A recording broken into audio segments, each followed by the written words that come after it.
part 2. Where was I? Right, so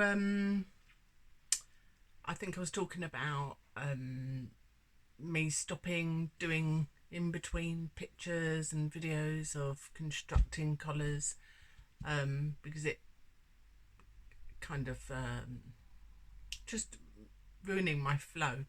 Some of you may know that I often channel information, or I work with my spirit guides, so if something comes through, then that often happens while I'm in the thick of it, concentrating on the connection with the collar and who it's for, and sometimes messages come through, sometimes pictures, visions, things like that.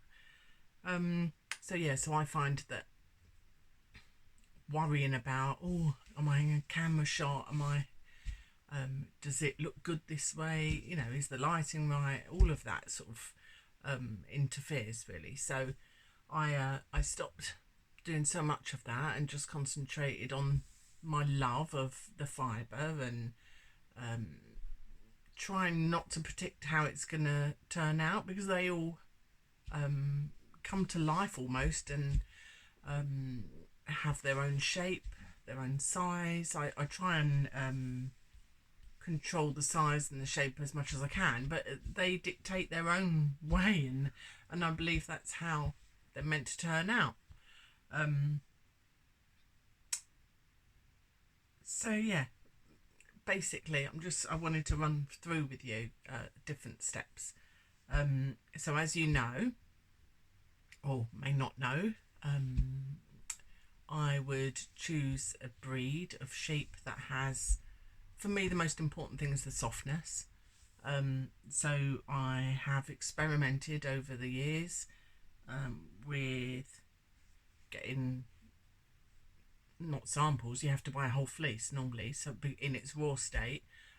So I've ordered in all of these different fleeces to almost study, like do a little survey on the lock length. By the lock I mean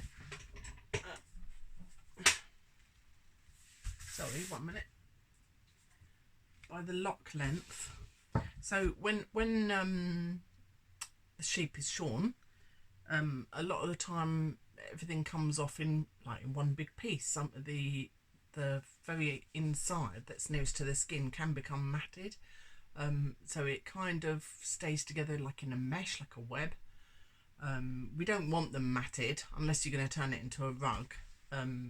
For the purposes of this, we don't want matted fleeces because not very nice.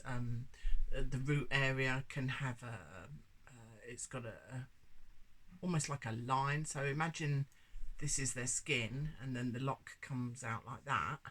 Near the base there's a line where there's a weakness. So when you purchase fibres for spinning wool, or for this as well, I want a staple length. The staple length is what I call the lock. Okay, so this is what I call dirty, it's raw. So there's the tip, the very tip of it, and that is the length from the root almost. They don't skin the animal, it's cut quite short, and that's the length. And sometimes if it's left on the sheep too long and they're shorn very late, it starts matting up here, and then there's a stress line, like a weakness. So sometimes you will buy a fleece that's lovely and long, and if you apply a tiny bit of tension here, it snaps because there's a weakness there.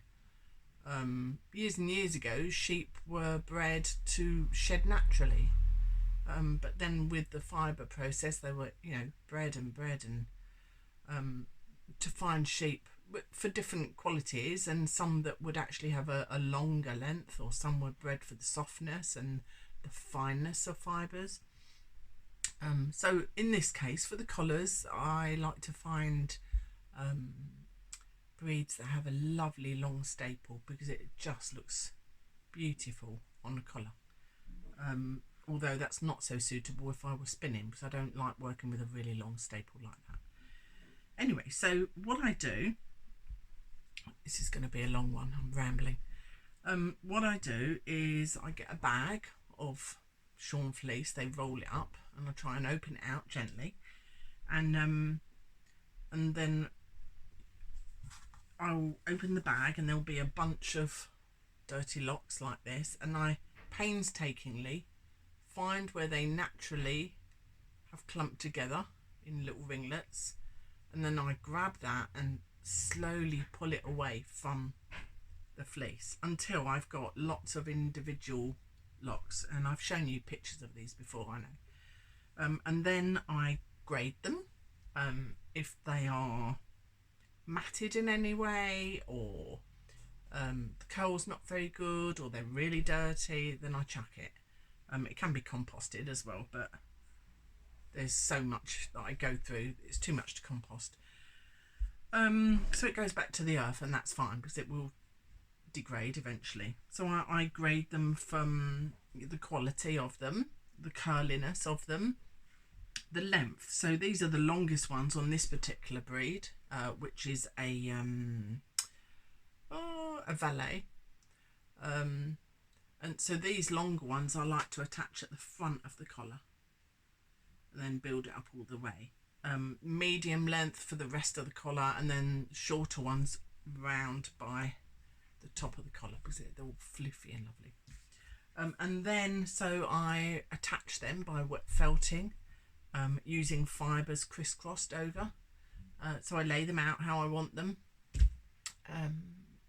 Do that section, put the fibre over, then wet felt it so it all bonds together. And then there's lots of rolling, which I've been getting Jed to help me do.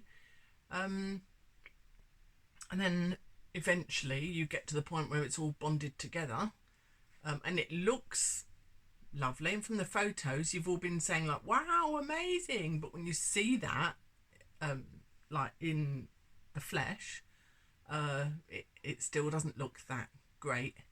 And then it goes through a grooming process. Good job I did hairdressing as my first college thing. So I give it a really nice warm soak, couple of soaks in like I use soap that I make myself, olive soap, and then a conditioning, and then it's spun, and then I spend a few hours with a tiny pair of tweezers and my porcupine quill, which helps to get out any little bits. I mean, I do that when I'm pulling the individual locks as well, but it takes ages, lots of little bits. And once that's happened, so this is the stage that I was doing that last night. So this is, it's damp on the inside, but it's almost dry, but I need to wet it down again, because what happens is when you're going through picking bits out, which I'm seeing bits here, little bits, I'm a perfectionist, bane of my life. So what happens is, so this is, it's made, it's finished, but I need to groom it. So isn't it gorgeous? See how it's so soft and floofy. So that's one of the front pieces. And if I show you the back, see, the back is felted. It's still soft. I've used merino wool there. You can see the length of the staple at the front there. It's gorgeous. So yeah, so I don't do just a thin strip. I like a proper collar size mantle that's going to lay heavy across your shoulders. I don't like, some people make them with just a thin band at the top and rely on really long locks, but I like it to be a proper collar. So yeah, so looks almost like a native headdress, doesn't it? So it's floofy, it's soft, and what I do now is I will spray it down. I will almost do like similar to what you do with the curly girl method if you're trying to scrunch get all the curls to scrunch together, and we have our own blend of essential oils mixed in with some water, and that's my final spray with all the lovely essential oils in there that help condition the wool and the locks and also deter any pests as well. So normally I use a mix of mint, cedarwood, lavender, and then it goes into a drying pod till it's dried completely. And yeah, that's it really. That's the complete process of making one of these collars. So it ends up, put it on. Yeah, I'm quite small framed, and that's almost in my lap. But they're beautiful. They're light. They're warm, and we've had a huge response recently. So I've been extra busy. In the future, it might be possible that we run workshops for you to even learn how to make your own. So keep your eyes open. That won't be this year. Yeah, I hope you enjoyed this video. It's been long, so sorry. And I'll see you all soon. Bye bye.